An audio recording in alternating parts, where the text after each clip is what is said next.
Sabe aquela sensação de ler um livro inteiro e no dia seguinte parece que quase nada ficou?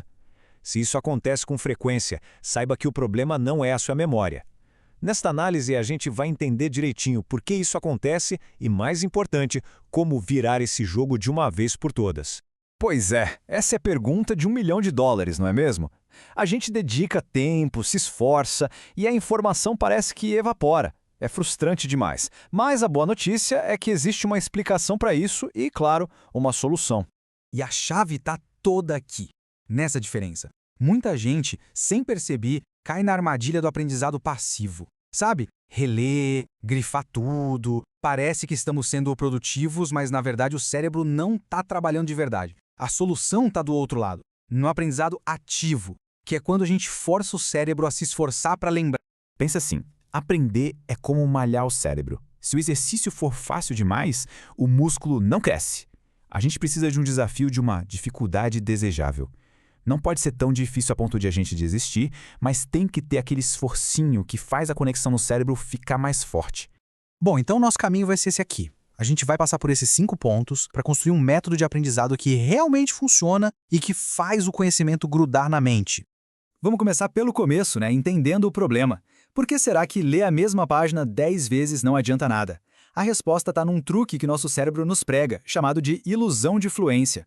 É aqui que a gente se engana. Quando a gente relê algo várias vezes, o texto se torna familiar. E o nosso cérebro confunde essa familiaridade com o aprendizado de verdade. A gente pensa, eu conheço isso, mas na hora de explicar com as próprias palavras, nada sai. Porque reconhecer é uma coisa, saber de verdade é outra completamente diferente. Ok, então já entendemos onde está o problema. Agora vamos para a parte boa, a solução. E ela começa com um modelo bem simples baseado na ciência de como a nossa memória funciona de verdade. Dá para a gente pensar o processo todo de aprendizado em 3 grandes etapas. Primeiro, a gente tem que colocar a informação para dentro, que é a codificação. Depois, a gente precisa guardar essa informação de forma segura, que é a consolidação. E por último, e talvez o mais importante, a gente precisa ser capaz de buscar essa informação quando precisar. Isso é a recuperação. A codificação é o primeiro passo. É quando uma informação nova se conecta com algo que a gente já sabe. É aquele momento mágico, o ahá, sabe? Aquele estalo de, então é por isso. Sem essa conexão, a informação fica solta, sem sentido e é esquecida rapidinho. Depois daquele ahá, a memória ainda é super frágil. Pensa que ela foi escrita a lápis, bem fraquinho. A consolidação é o processo que passa essa memória a limpo, com caneta permanente e aguarda no nosso arquivo de longo prazo. E olha que interessante, a maior parte desse trabalho de passar a limpo não acontece enquanto a gente está com a cara nos livros, não. Acontece principalmente quando a gente dorme, no sono profundo, e também naqueles momentos de pausa, quando a mente divaga. Por isso que descansar é tão crucial quanto estudar.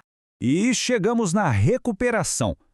Imagina que cada memória é uma cidade, e o caminho até ela é uma trilha no meio do mato. Toda vez que a gente se esforça para lembrar de algo, a gente está passando por essa trilha. E quanto mais a gente passa, mais forte e fácil de seguir essa trilha fica. É o ato de lembrar que fortalece a memória, não o ato de ver de novo. Beleza, a teoria é essa. Mas e na prática? Como é que a gente aplica isso no dia a dia para fazer o conhecimento grudar de verdade? Vamos ver agora. Essa frase aqui resume tudo de forma genial. A memória é o que sobra depois que a gente pensa de verdade sobre alguma coisa. Se a gente não processa a informação, não reflete sobre ela, não conecta com outras coisas, ela simplesmente não deixa resíduo.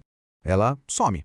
Então, olha só essa técnica de leitura, que é super simples, mas faz uma diferença absurda. Em vez de ler páginas e páginas sem parar, faça o seguinte: leia um trechinho, 1 ou 2 parágrafos, aí pare. Cubra o texto e tente explicar em voz alta o que acabou de ler. Depois, anote um resuminho de uma frase. Esse pequeno esforço de recordar muda tudo. Agora, a gente vai se aprofundar na ferramenta mais poderosa de todas, a recordação ativa, ou o famoso Active Recall. Porque existe um jeito certo e um jeito muito, mas muito errado de revisar um conteúdo. A diferença é sutil, mas o resultado é gigantesco. O jeito errado, que quase todo mundo faz, é só passar o olho de novo nas anotações. O jeito certo é o oposto. Primeiro você fecha tudo e força a sua mente a lembrar o que eu sei sobre esse assunto. Só depois de se esforçar é que você abre o material para checar o que acertou, o que errou e o que esqueceu. É um teste, não uma releitura. E tem um monte de jeito de praticar isso. Flashcards são ótimos, especialmente com aplicativos como o Anki. Outra forma excelente é tentar ensinar o que aprendeu para alguém. Ou então pegar uma folha em branco e simplesmente despejar tudo o que vier à mente sobre aquele tópico. Todas essas são formas de treinar o músculo da recordação. E para fechar, a gente precisa falar do alicerce. Porque nenhuma dessas técnicas vai funcionar de verdade se a base não estiver sólida. Existem alguns pilares que são simplesmente inegociáveis. Essa pirâmide aqui ilustra perfeitamente. Na base de tudo, o mais importante, está o sono. Sem um sono de qualidade, o cérebro não consolida as memórias e não tem energia para aprender. Com o sono em dia, a gente consegue sustentar a motivação. E com motivação, a gente consegue direcionar a nossa atenção, que é o recurso mais precioso para aprender algo novo. Um pilar depende do outro.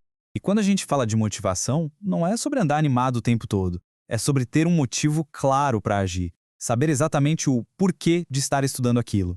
É esse porquê que vai dar a disciplina para continuar nos dias em que a vontade não aparecer. E a grande sacada é essa, no final das contas. Aprender a aprender é a habilidade mais importante que existe. Não é um dom que algumas pessoas têm e outras não. É uma habilidade, uma prática. E com as estratégias certas, qualquer um pode melhorar e muito a sua capacidade de aprender. Então fica a pergunta para fechar. Qual dessas ideias, qual dessas técnicas pode ser colocada em prática ainda hoje? O conhecimento só vira poder quando a gente usa. A mudança de verdade começa com o primeiro pequeno passo.